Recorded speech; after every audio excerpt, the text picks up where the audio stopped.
Nós temos estudado na Palavra de Deus, e hoje eu vou encerrar essa série de mensagens sobre uma fé deficiente ou uma fé insuficiente. Nem todo tipo de fé é aceito pelo Senhor Jesus e pelo nosso Deus Pai.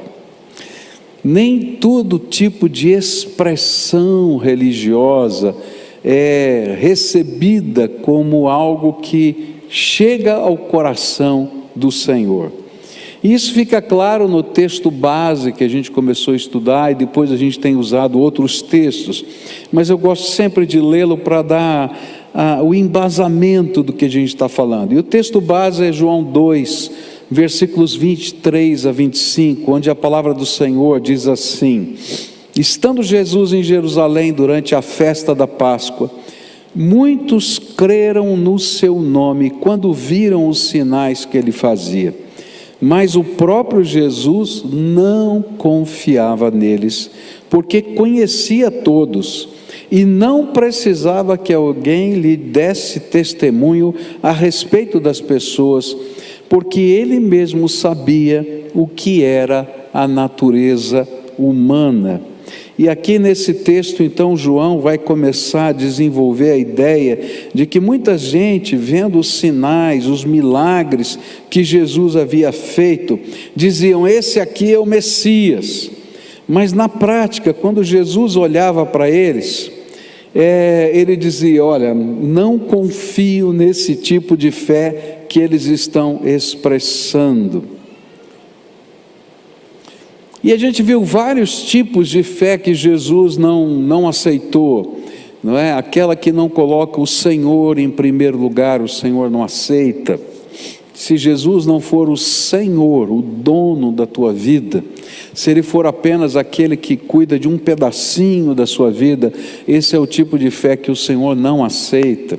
Se você coloca as suas ideias, os seus pensamentos, a sua teologia, acima, a sua interpretação, acima da simples palavra e declaração de Deus sobre a nossa vida, então tem alguma coisa errada.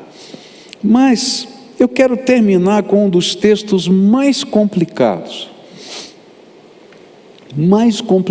do Novo Testamento, porque ele é chocante. E ele se encontra lá em Mateus capítulo 7, versículos 21 a 23. E eu queria que você acompanhasse essa leitura e pensasse quão chocante é esse texto, porque essa é uma cena que está sendo retratada, a cena do juízo final, a cena do encontro do Senhor com a sua igreja, em que todos vão de se apresentar diante dele, e ele vai destinar, conforme a palavra vai nos dizer, não é? Ele vai destinar alguns para o céu, não é? Para aquela comunhão eterna com ele, e outros para o inferno. E nesse contexto, Jesus faz uma revelação incrível, e ele vai dizer assim: nem todo aquele que me diz Senhor, Senhor, entrará no reino dos céus, mas apenas aquele que faz a vontade de meu Pai que está nos céus. Muitos me dirão naquele dia: Senhor, Senhor, não profetizamos em teu nome? Em teu nome não expulsamos demônios, e não realizamos muitos milagres?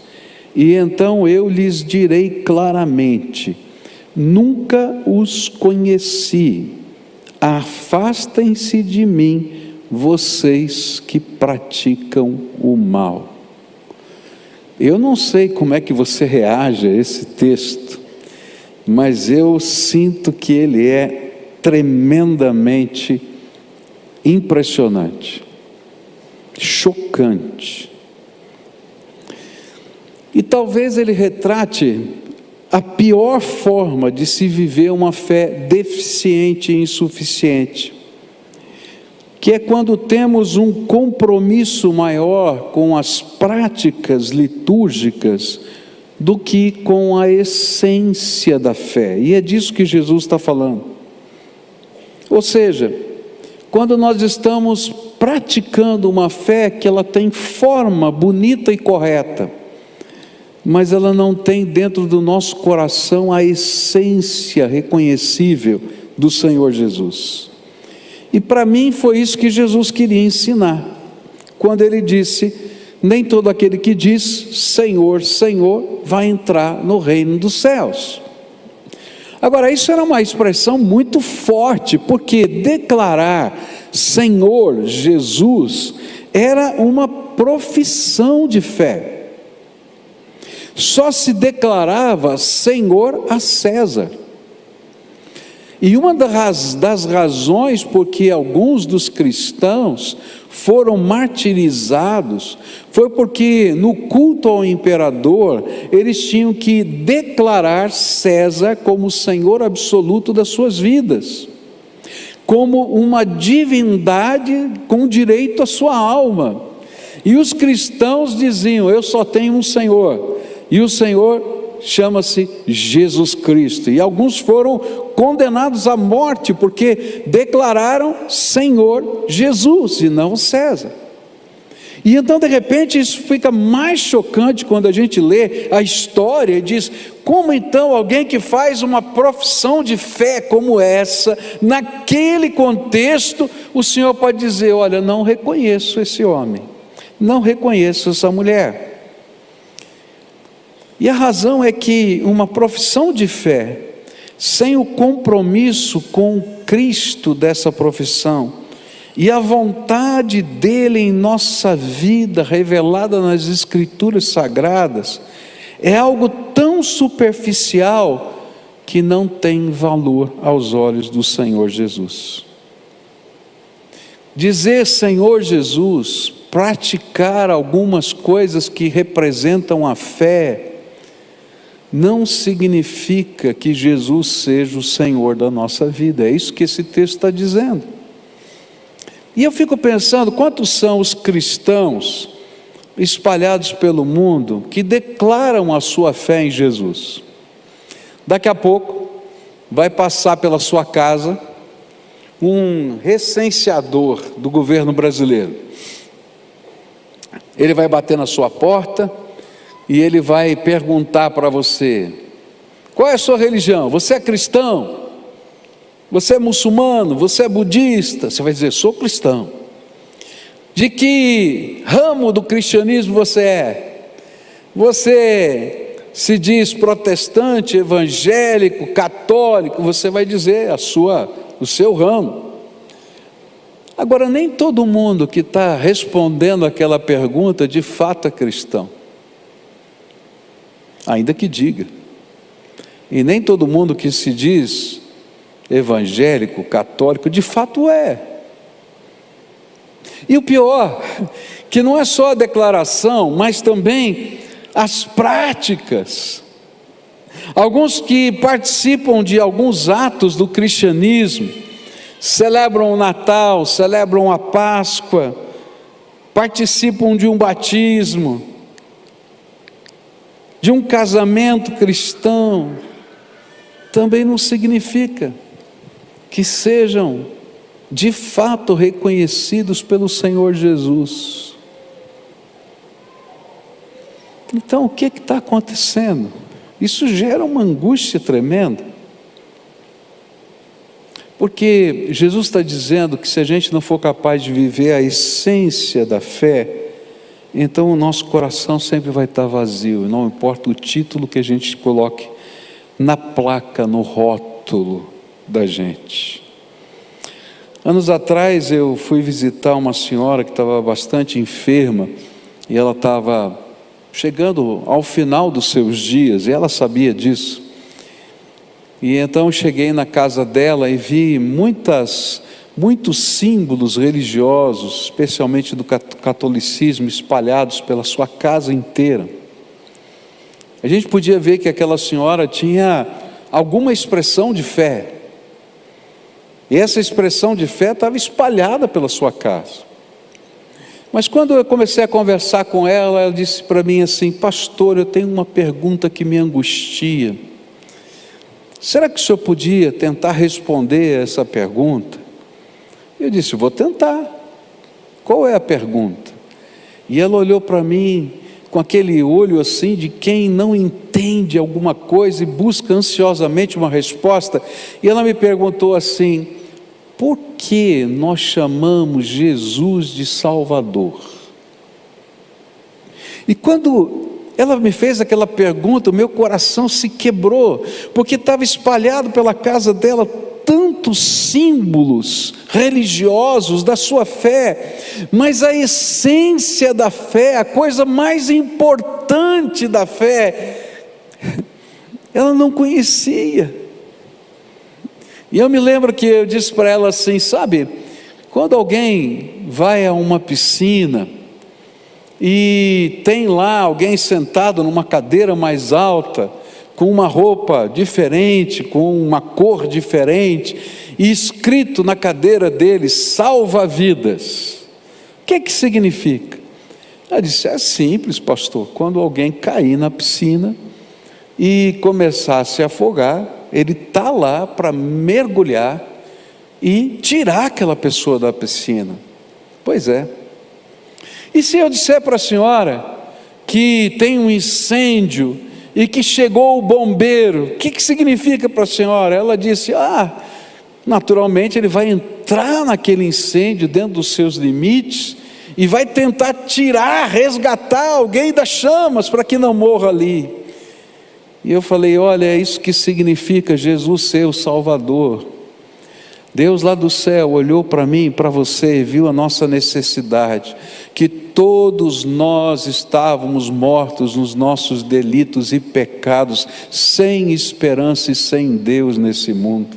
E Deus então teve misericórdia de nós, e Ele sabia que a consequência natural dos nossos pecados era a morte eterna, aquilo que nós chamamos de inferno, e Ele se condoeu por isso.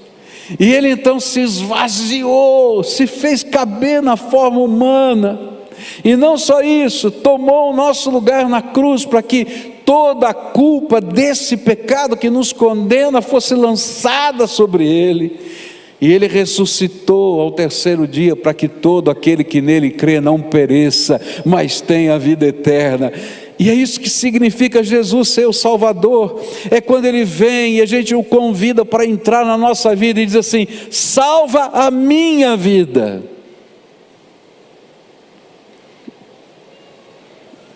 A alegria foi que a gente pôde orar por salvação naquele dia,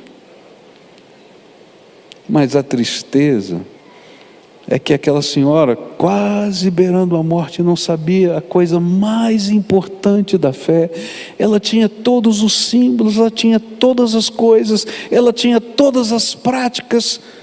Ela dizia: Senhor Jesus.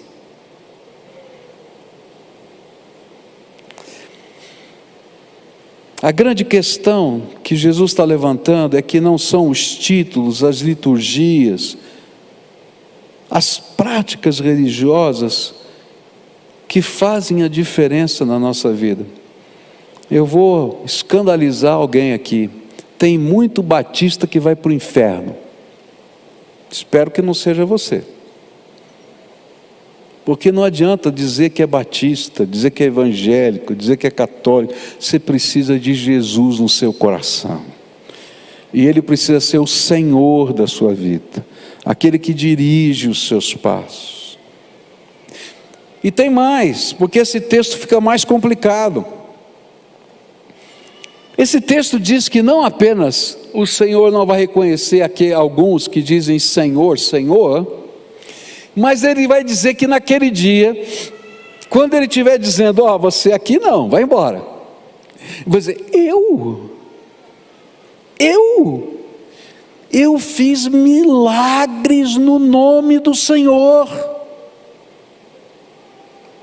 E outros vão dizer assim: Senhor, eu até expulsei demônios no teu nome. E aí você vai dizer assim: Senhor, que negócio complicado é assim? E aí Ele vai dizer: olha, não são nem os milagres, nem os sinais. E ele vai dizer o seguinte: a única coisa que diz se alguém de fato, ao clamar Jesus como Senhor, de fato tem Jesus como Senhor, é se ele está submisso à vontade de Jesus e da palavra de Deus revelada nas Escrituras. Nem os milagres são sinais. Se eu chamo de Senhor, mas não coloco a sua vontade acima da minha vontade, seja ela o que for, então tem alguma coisa errada na minha vida. Se você chama Jesus de Senhor, mas os seus planos são mais importantes do que aquilo que o Senhor tem para a tua vida, então não adianta. Você vai continuar com os seus planos e longe do Senhor Jesus. Talvez uma das cenas para mim mais tristes que eu já vivi foi uma madrugada que eu fui atender uma família que ligou para mim desesperada porque o seu filho estava endemoniado. E antes de sair de casa, eu orei e falei: Senhor, eu sei que pode se expulsar os demônios, mas se ele não se converte, não vai adiantar nada, porque a Bíblia diz que volta 7 vezes pior. E eu falei: então permita que esse homem fique lúcido quando eu chegar lá para pregar a palavra de Deus. Eu me lembro que eu fui encostando o carro, esse homem estava andando de 4 no meio da calçada, completamente endemoniado. A família dele, olhando pela porta, tinha, sabe aquelas portas antigas que tinha uma janelinha de vidro assim, que você abria assim para ver? Então, eu me lembro do papai dele, já um senhor idoso, porque ele já não era tão jovem, olhando pela janelinha, e o rapaz andando de 4 e rosnando pelo meio da rua, 4 horas da manhã. E eu encostei o carro ali, e quando eu encostei o carro, o Senhor ouviu aquela oração, ele sentou na beira da calçada, eu desci do carro, chamei-o pelo nome, ele olhou para mim e eu perguntei: você sabe quem eu sou? Ele disse: sei, o senhor é o pastor da igreja do meu pai. Isso. O que é que você está fazendo aí, Walter? Ele olhou para mim e disse assim: não sei, o que aconteceu comigo? Eu falei: eu já vou lhe dizer, vamos entrar na sua casa. Eu me lembro que quando entramos, estávamos para entrar na casa, o pai olhou para mim, olhou para o filho assim: é para abrir a porta mesmo? Eu falei: pode abrir a porta. E aí então entramos, sentei na sala, mandei todo mundo sair da sala e comecei a pregar o evangelho e disse: Walter, Deus está te dando uma oportunidade. Eu orei antes de chegar aqui, olha só a palavra que Deus mandou para você. E comecei a ler, explicar as escrituras para ele. Ele ouviu tudo aquilo e de repente ele chegou para mim e disse: pastor, eu tenho um sonho. Eu quero ser um cantor famoso. Por isso eu canto na noite.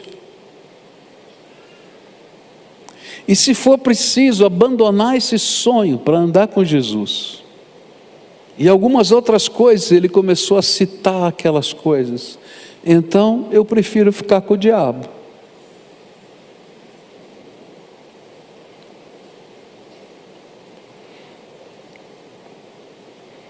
O que a Bíblia está dizendo é que, ainda que eu diga Senhor, Senhor, mas eu não estiver disposto a me render para que Jesus seja de fato o Senhor da minha vida, eu estou fazendo a mesma decisão daquele homem. Porque não é o que planejo que faz a diferença na minha vida, mas é a graça de Deus na minha vida. Não é o que eu desejo. Quantos de nós desejamos tantas coisas? Algumas boas e algumas nem tão boas. Às vezes eu tenho vontade de esganar algumas pessoas. Eu não sei você, estou falando a verdade. Não dá vontade? Eu disse: pegar isso aqui. É verdade. Às vezes eu desejo coisas que não são boas. E você também. Às vezes eu não as faço porque a minha mente, a minha consciência diz: eu vou para a cadeia. ou isso aqui vai ser uma loucura na minha vida, vai ser uma besteira. Mas o que a Bíblia está dizendo é que muitas vezes a gente não faz essas coisas porque a gente coloca Jesus como Senhor da nossa vida. E sabe, é muito mais fácil eu colocar uma relíquia religiosa no meu corredor, abrir a Bíblia no Salmo 91 na minha casa, passar a mão sobre ela, até que ela está até engordurada a página, tá? E dizer: olha, Jesus é meu Senhor. Ele está dizendo: você não entendeu nada. Eu preciso estar aí no teu coração e mandar na tua vida e determinar os caminhos para você, porque mesmo que você faça um milagre,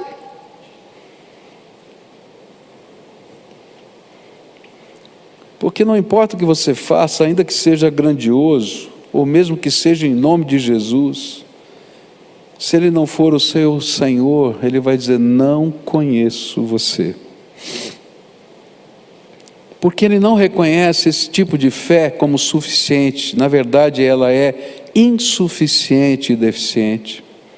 E o pior é que, além de deficiente, esse tipo de fé torna-se um engano que nos leva para o inferno, porque a gente acha que aquelas práticas, aqueles costumes, aquelas palavras, aqueles gestos, aqueles lugares são suficientes, e Jesus está dizendo: não é, eu sou suficiente. Existem algumas práticas dentro do meio evangélico, por exemplo, a libertação. Você tem que confessar o pecado do teu pai, do teu avô, do teu bisavô, do teu tataravô, até a 4ª geração. Eu falei: se o coitado não conheceu ninguém, está perdido, não vai poder ir para o céu, porque não confessou o pecado de todo mundo, vai ser infernizado o resto da vida. Jesus é suficiente. Mas Jesus, só Ele, não as práticas.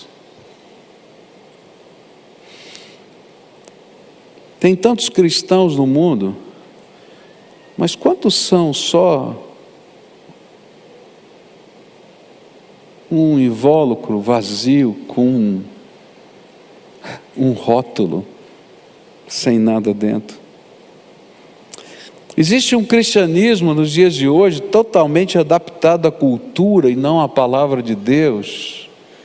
E esse cristianismo adaptado à cultura e não a palavra de Deus, não entendeu ainda que o príncipe do curso desse mundo, conforme está lá em Efésios, é o príncipe das potestades do ar, Satanás. Ele que está ditando o curso desse mundo. E quando eu começo a viver esse tipo de cristianismo amalgamado com a cultura e não firmado na palavra de Deus, por quê? Não, porque eu acredito que Jesus seja assim, porque eu penso que querido, leia a palavra, porque aquele que não cumprir a vontade do Pai, está fora. Mas esse aqui não interessa, pode ter feito até milagre. E eu vejo isso como tão perigoso nos nossos dias, porque tem muita gente brincando de ser cristão e de fato não é. E aí o verso 23 é chocante.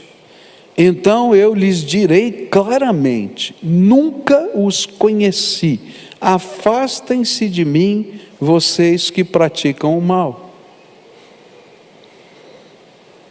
Querido, se você nasce no cristianismo e foi batizado na infância, ou foi batizado quando adulto, mas não deixou Jesus ser Senhor, então quero dizer que esse batismo não significa nada para você.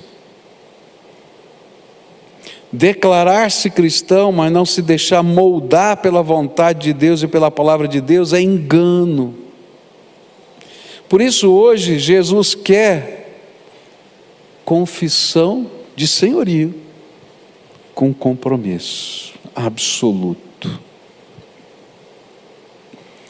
Muitos enganam-se pensando que a prática de atos religiosos, mesmo as manifestações de poder sem a verdadeira espiritualidade, podem fazer diferença. Mas Jesus vai dizer: olha, muitos me dirão naquele dia: Senhor, Senhor, não profetizamos em teu nome não expulsamos demônios, não realizamos muitos milagres? Então eu lhes direi claramente: nunca os conheci, afastem-se de mim, vocês que praticam o mal. E a grande lição aqui é que não são os atos religiosos que demonstram a fé suficiente. E aí você vai me perguntar, como eu perguntei para esse texto, como é que pode ser isso? Como é que alguém pode anunciar o Evangelho e não ter Jesus? Como é que pode orar por milagres e milagres acontecerem e não ter Jesus? Como é que pode expulsar um demônio e não ter Jesus? E aí eu vou descobrir uma coisa tremenda, que eu quero glorificar o nome do Senhor com essa coisa tremenda que eu descobri. Sabe por que isso acontece? Porque o nome do Senhor Jesus e o Evangelho desse Cristo é poderoso. E pela misericórdia de Deus, Ele revela a sua grandeza. Não é a demonstração da fé que faz isso, mas é o nome glorioso de Jesus. Sabe, eu conheço gente que está indo para o céu porque Jesus é o Senhor da sua vida, mas que quem anunciou o Evangelho está indo para o inferno. Porque a Bíblia diz que aqueles que nos deixaram é porque nunca foram de verdade, senão não teriam nos deixado. E tem alguns que anunciaram e deixaram, mas esses aqui estão firmes, porque Jesus é o Senhor. E você diz: como pode? Eu vou dizer: pode, porque o nome de Jesus é poderoso, o Evangelho é poderoso. Há um sermão incrível do Padre Vieira, muito antigo, né? Mas eu acho muito bonitinho aquele sermão. Ele fala da parábola dos solos, e ele diz assim que uma semente foi lançada sobre o solo duro, e que veio, né, a ave do céu e arrebatou aquela semente. E aí o Padre Vieira, naquele sermão, eu acho lindo, ele diz assim: sabe por que o inimigo arrebata essa semente? Porque o Evangelho é tão bom, mas tão bom, que se ficasse lá, daria fruto. Não está na Bíblia, é a ideia dele, mas que bonita essa ideia, porque tem tudo a ver com esse texto. O nome de Jesus é poderoso, a graça de Deus é infinita, o amor de Jesus é maior que a dureza do coração de um mensageiro. Talvez alguém vai dizer assim: e aqueles que expulsaram o demônio? Esse é o poder do nome de Jesus e a demonstração da sua graça. Lá em Marcos 9, 38, 40 até 41, diz assim: mestre, disse João, vimos um homem expulsando demônios em teu nome e procuramos impedi-lo, porque ele não era um dos nossos, ele não fazia parte do séquito de Jesus, ele somente ouviu dizer que o nome de Jesus era poderoso. E Jesus diz: não impeçam, disse Jesus, ninguém que faça um milagre em meu nome pode falar mal de mim. Logo em seguida: pois quem não é contra nós está a nosso favor. E eu digo a verdade: quem der um copo de água a vocês em meu nome, por vocês pertencerem a Cristo, de modo nenhum perderá a sua recompensa. Já aconteceu nos tempos de Jesus. E os milagres? Esse é o poder do nome de Jesus e a revelação das suas misericórdias. Eu me lembro de um milagre que aconteceu aqui na igreja, e eu tenho que confessar que o milagre não teve nada a ver com quem orou, porque fui eu que orei. Eu estava num culto, numa quarta-feira aqui na igreja, e a mamãe de uma senhora disse: pastor, o senhor tem que orar pela minha filha, eu tenho certeza que se o senhor orar, ela vai ficar curada. Eu disse: meu Deus do céu, ora lá ela, não é? Como eu não tenho essa capacidade. E a mulher ficou me enchendo o tempo todo para que eu fosse orar para a filha. Quando eu cheguei perto da filha, a filha já estava sem graça, porque a mãe já tinha enchido a paciência dela, que queria que eu orasse por ela. E ela olhou para mim com aquela carinha assim e disse: essa é minha mãe. E eu disse: vou orar por você. E orei. E a mulher não ficou boa. Eu fui para casa me sentindo o pior pastor da face da terra. Mas sabe o que eu aprendi? Que não é a fé do mensageiro que faz a obra, é o nome de Jesus. Ele que é poderoso. E se tivesse uma fé que estava operando, era da mãe, não era minha nem da filha. Mas acima disso era Jesus. E essa é a grande certeza. Porque a nossa resposta vem só dele, e se nós não fizermos dele o Senhor da nossa vida, não importa o que a gente faça, ou quais sejam as relíquias. E aí Jesus conclui, e eu vou terminar essa mensagem com essa frase final: afastem-se de mim, vocês que praticam o mal. E aqui a gente fica pensando, mas que mal? Estão falando, estão tendo lá os seus rituais. É porque quando nós estamos comprometidos com o Senhor e a sua vontade, mesmo que cheios da forma, da religiosidade, nós revelamos quem nós somos: pecadores. E em algum momento vai ficar claro pelos frutos que vamos produzir o que de fato tem no nosso coração. Sabe, uma pessoa pode manter os seus fingimentos, os seus disfarces, mas chega o dia em que tudo isso aparece como é, e os disfarces desaparecem. A gente pode enganar os homens com as nossas palavras, atos e até pensamentos, mas a Deus não se pode enganar, porque Ele vê o nosso coração. Simplesmente porque a fé sem a prática é uma contradição, e o amor sem obediência é uma impossibilidade. A verdadeira espiritualidade não está nos ritos que praticamos, no rótulo que colocamos, mas a maneira como Jesus tem recebido de nós permissão para transformar poderosamente as nossas vidas, a nossa natureza, o nosso jeito de ser, é que faz diferença. De repente, você vai se tornar humano. Mas você não era? Não, você era um humano corrompido. Mas Jesus vai transformar você naquela humanidade que Ele tem como propósito para a sua vida. Ele vai mexer no teu coração para você aprender a ser marido. Mas eu já sou marido. Não, você vai ser um marido cheio da graça de Deus. Vai ensinar você a ser esposa. Como? Já sou. Não. Mas uma esposa cheia da graça de Deus. Gostei da tua palavra aqui, maior pai do mundo, maior mãe do mundo. Todo mundo quer ser maior pai, maior mãe do mundo, e logo vai descobrir que não é.